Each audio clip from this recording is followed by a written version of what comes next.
What is going on, everybody? Blazing here. Welcome back to the channel, and thank you for joining me on another Raid Shadow Legends video. All right, so this is out. This is going to go out for all the new players. If you're an oldie, go ahead, hit the hay, take another video. Appreciate you. But this is going to be for my new players coming into the game. So we got to talk about what you should be doing within the first week of Raid to kind of help your account progress and set yourself up for success, right? Some of these things other content creators would have mentioned. Some of them they might have not, right? But these are going to be, they're in no particular order except for maybe one or two, probably the first one, but everything else you could do within the week's time frame to kind of help your account progress. So let's get into it. Okay, so the first thing you're going to want to do within the first 48 hours of creating your account is you're going to want to go and use your new player promo code. Now, there are two that I would suggest using. Currently, we have one for Mordecai, which is an HP burn champion. Let me just make sure I'm spelling this right. Mordecai. Sorry, guys, dyslexia is a bitch. But Mordecai is an HP burn champion that will help you progress in like Spider and stuff. Actually, one of my favorite ones, and especially when I start off new accounts that I'm looking to play long term, he's most likely the one I choose, right? And then the other one is Superpowers, right? Which gives you, Superpowers, which gives you Deacon Armstrong, who brings in a decreased defense. He brings in a turn meter boost, and a speed lead. Very, very strong overall. But, between the both, you have a more difficult time trying to get an HP burn champion than a turn meter booster and a decreased defense champion with a speed lead. So I would, my suggestion is Deacon.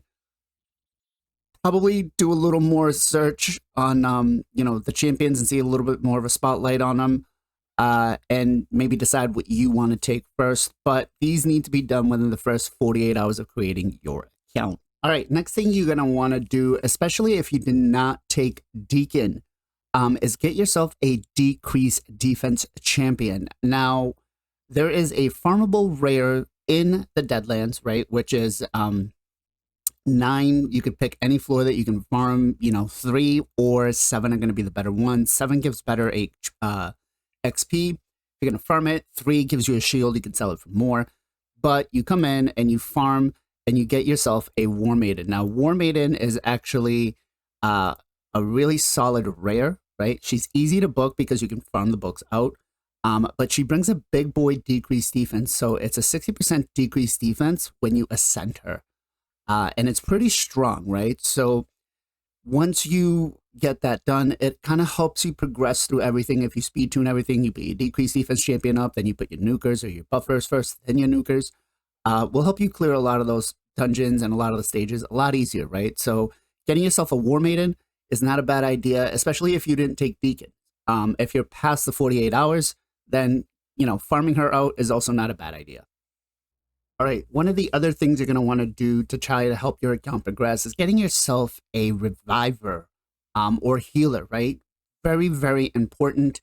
And the thing with that is going to be, and the easiest way is going to be to actually come in here and do your referral programs. Now, I have a guide on the channel. I'll put it in the description below where I go step by step on how you can create your accounts and what you need to do. Literally, guys, all you got to do is play the tutorial and maybe 10, 20 minutes on each account. And you get yourself DJ, who is a free epic champion that does a revive, that does a heal. Very, very powerful, very strong champion, right? She's got a AoE revive on all dead allies on a 7-turn cooldown. You can book it down to a 2-turn. Really depends up to you. And then she's got a pretty strong heal on the A2. Also, on her passive, whenever an ally uses a skill, has a 20% chance of decreasing the cooldown by 1 turn, right? And then she brings in a aura for 20% in defense, which is really strong because you're not going to be able to get a lot of those, all-in battle auras right off the start. So all-in battle auras are probably the biggest thing to have on your champion. All right, so the next thing you're going to want to try to do is complete your first fusion before your account hits level 50, and there's a reason for that. Now, once you hit level 50 and you go above, you start getting put into different tournament brackets, right? And making sure that you can get into a bracket that you can complete everything you need, especially early on, because you're not going to have a lot of resources unless you're a spender, which that's a whole nother subject. But let's, for instance, take this champion training, right? Usually at about 5,000 is where we have the champion training fragments for a fusion. When you're, under 50, it actually has it at a lower number because they recognize the fact that you're not farming stage 20 dungeons. You're basically farming, stage 10, 15, or something like that. So making sure that you complete your first fusion before you hit level 50 to have that lower point threshold is huge, especially for events like Dungeon Divers, because that's where we kind of get bottlenecked, right? And making sure that you're trying to be able to hit those points is basically what's going to make sure that you are able to complete the fusion. So try not to progress as fast as you think. Look at it over the long term, right? And if you can complete 2 or 3 fusions before you hit to that point, that's great. I will be doing a team that, can kind of clear all stage 20 dungeons with all champions that you're going to get within your first 30 days. And I'm going to try to keep the gear reasonable, right? Semi-achievable for a lot of you out there, along with the champions, right? So we're not going to be using any pay to win, legendary, or anything like that champions. So hopefully that video will help you as well too. But yes, completing your fusion before you hit level 50 is a huge thing. All right, so the next thing I want to talk about is where you should be farming. Now, a lot of people are going to sit here and tell you farm 12-6, right, in campaign. And essentially, they're right. If you're looking to just do champion training, 12-6 is going to give you more XP. It's going to give you silver. 12-3 is going to be better for the silver-wise, but you sacrifice a little bit of the XP. But that doesn't really matter. When you're early, until you start getting into, a pretty good gear on your champions, actually coming in and making sure that you have enough speed boots is big for your account. Now, on Palace of Aravia, right, stage 6, you can get a 5-star speed boot. Now, if you get a 5-star speed boot, even if it's a common or uncommon, you hold on to it, right? That's 40 speed that your champion is going to have, and that is big. 40 speed on top of, whatever their baseline is, which is usually between 95 to 100. Sometimes it's higher depending on the champion. That gets you 50% closer to having that 200 speed, which is very crucial. The baseline of most of these champions that you're going to be going off early game are going to be about 100 to 105. So you want to make sure that your champions are going at least 2 to 1, right? So if they're going at least 200 speed and you have a turn meter booster, then you're good. So making sure you come into Palace of Aravia and farming out at least 10 speed boots is not a bad idea. So the next thing I want to talk about is actually going to be leveling up the gear.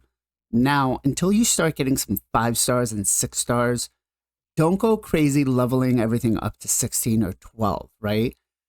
Look at the gear, and if it's a decent piece, if it's got some substats on it that are good, like crit rate, crit damage, speed, then you could consider taking it to 12. But I really wouldn't go too crazy on making sure that you have everything at 16.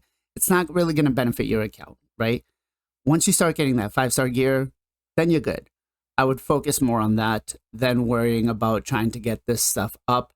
Now, all right, so the last thing I want to leave off with is actually making sure that you utilize everything on your account during the right time. So 90% of the time, you're going to want to save your shards for fusions, right? Don't just go willy-nilly spending everything.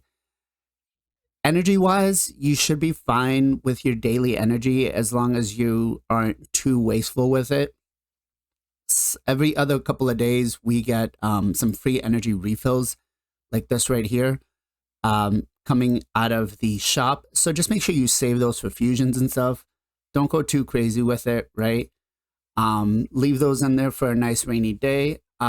New players, you're gonna have the call for arbiter quests or the call for arbiter stuff. Make sure you save that stuff. Don't burn through that right away, right? Save it for when you're gonna need it for a fusion or something like that, because that can come in pretty clutch. But those are pretty much those things that I would say, guys, you got to look out. You got to try to get, you know, the fusion I know is a big one. And we usually have one about every month, right? Every couple of weeks we'll have a new one. So making sure that you try to get one of those done as early as possible in your account can be pretty huge, right? Depending on the champion. So hopefully you guys enjoyed the video. Smash that like button if you found this video helpful, and consider subscribing to the channel. As always, guys, much love, much appreciation. Be safe, be well, be good to each other. I'll catch you guys next time.